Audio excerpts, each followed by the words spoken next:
Hi everyone, delonewolf here, and welcome to another episode of Eve Talk, my impromptu Eve chats whenever I don't really know what other topics to cover.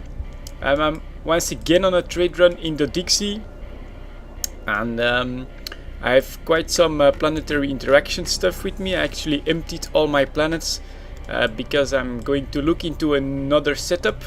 I'm not sure what exactly I'm going to do, but I want something that's a bit more manageable, with less small changes that need to be done to the extractor than the setup that I have currently, which especially on some of these more complex planets where I make P3 stuff, like these synthetic synapses.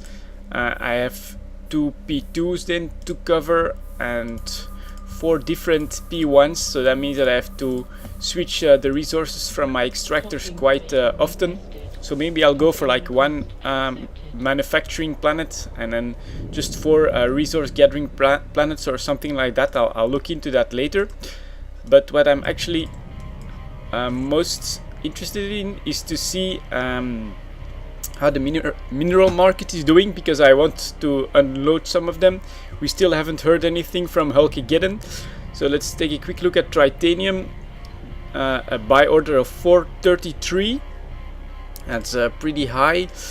It's going up quite nicely, but without Hulkageddon I don't really know how long this is going to last, so I'm unloading a part of my stocks here. I have 30 million Tritanium.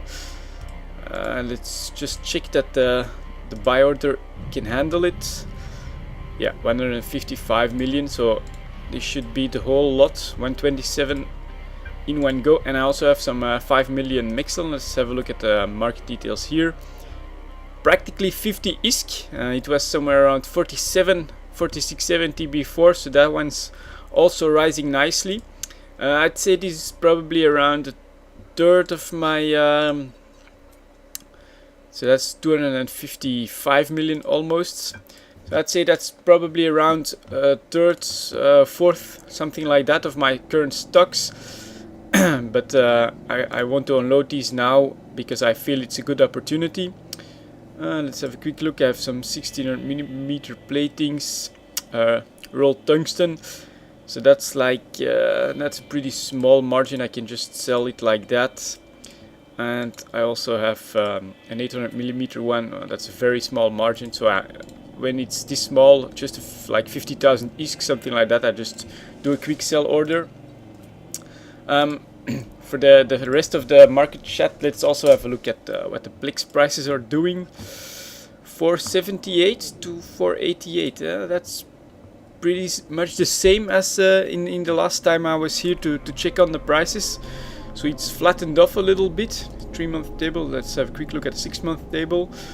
It's flattening off a bit, so I don't know. This might be a sign of some more stability, and maybe it's going to go down after a while. Who knows? Anything else that I wanted to cover while I am going to check out the rest of this stuff? Well, nobody even buys this. Yeah, I wanted to basically ask you guys a question. 48,000. From EVU News 24, I sometimes get the vibe that let's put this up for 45,000. The vibe that they believe CCP is dumbing down the game, or planning to, especially concerning security in high-sec. So basically they're seeing like a pattern of small changes that lead them to believe that CCP is going to make ganking in high-sec either even more difficult or completely impossible. Some of these are like the changes to insurance payout whenever you get destroyed by Concord. That's gone, so that's a blow to suicide gankers. And of course the hints that they are going to change Crime Watch, which is the system this is all based on. So I wanted to quickly give my personal view on this. I would be totally against an even more safe system than what we have now. I feel that if you're transporting goods and you're afraid of ganks, there are many ways. It just takes a bit of effort for you to be safe from these ganks. And this is EVE Online, damn it. This is not World of Warcraft of any of that 100% safe stuff.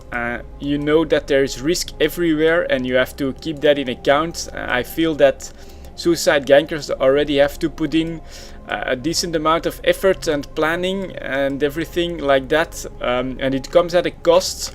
In order to be a successful ganker, let's call it like that, this is not something that CCP should fight.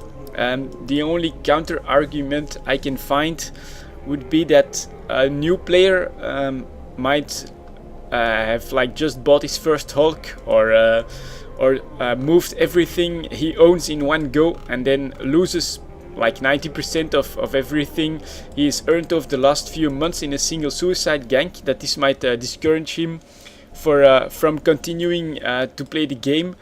But personally, I think that if he has played enough to gather that much ISK or that much value in goods or in ships, that it really becomes that painful, he should have been playing long enough to know what to do in order to avoid a gank or to minimize the damage that such a gank on him could do.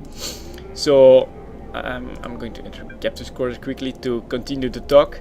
So yeah, my personal opinion is ganking the way it is now is a part of the game. Everybody knows that, and making this more difficult or even totally impossible in high sec, I think would be completely counter to what EVE Online stands for. So I'm totally opposed to that. I definitely am interested in knowing what you guys think about this. If you're for suicide ganking the way it is now, or if you think that there should be some changes to the systems, especially in high sec, to protect newer players or anything like that. I don't know, of course, what the future will bring. Some of these changes, I do agree, hint that CCP is looking into making it more friendly to newer players, but I don't know. I feel that the change for the insurance payouts on a Concorde destroyed ship, that does make perfect sense to me, and I don't think that the CCP is actually planning to change that system in any profound way. But I'm interested to know what you guys think about this. So if you have anything to say, post it in the comments. If you have any questions or other topics that you would like me to cover in some of these EVE talks, just post these as well. If I can do any of them, I will try to. I think that's it for this small EVE talk, and I'll see you all next time.